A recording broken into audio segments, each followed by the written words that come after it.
শিবির সবসময় সৎ, সত্যতার পথে, জ্ঞানের পথে, সন্ত্রাসহীন শান্তির পথে, লেখাপড়ার পথে তরুণদের আহ্বান করে শিবির আছে।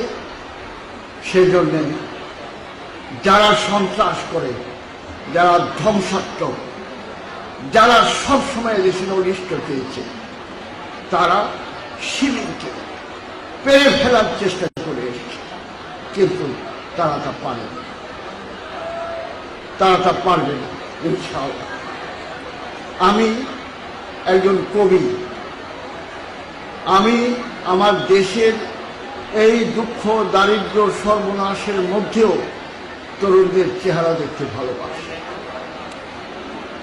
তোমাদের একটি কথাই শুধু বলতে চাই, আজ এ কথা বলা বড়ই প্রয়োজন।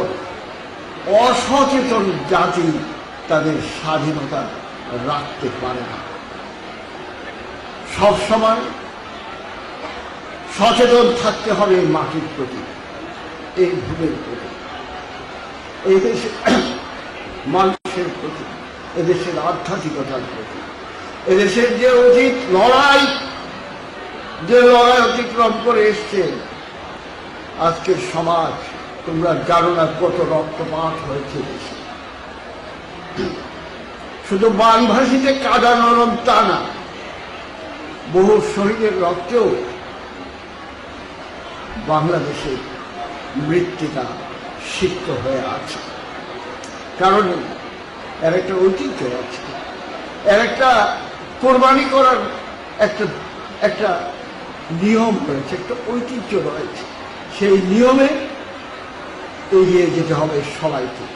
হাতে পবিত্র কোরআন, একমাত্র গ্রন্থ যা তোমাদের, যা পৃথিবীতে মুসলমানদের এই দুর্যোগ মুহূর্তে বাঁচিয়ে রাখতে পারে। তরুণেরা মনে রাখবে যে তোমরা যদি তোমাদের কর্তব্য না করো, তাহলে এই দেশে তোমাদের পেছন দিক থেকে এমন কিছু এসে হাজির হবে যা তোমরা চিন্তাও করতে পারো।